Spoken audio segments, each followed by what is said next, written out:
ఓం సాయిరామ్. శుభ గురువారం రోజున మన సాయినాథుని అభిషేక దర్శనం కోటి జన్మల పుణ్యఫలం.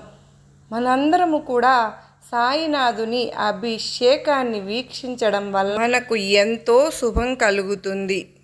ఓ సాయినాథా, నేనేమన్నా నీకు పరాయిదాన్నా? నీ బిడ్డను కృపతో రక్షించు. ఓ మనసా, ఇతరులలోని లోపాలను ఎంచే ముందు నీలోని దోషాలను కడిగి వేసుకో.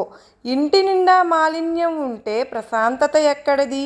ఇతరులలోని మంచిని మాత్రమే గ్రహించి ఆచరించు. మంచినే ఇతరులకు చాటి చెప్పు. ఓ దేవా, నాకు నేర్పడానికై నీవు ఈ ఉపదేశాన్ని నాచే వ్రాయిస్తూ ఉన్నావు. తల్లి ప్రేమలో ఎటువంటి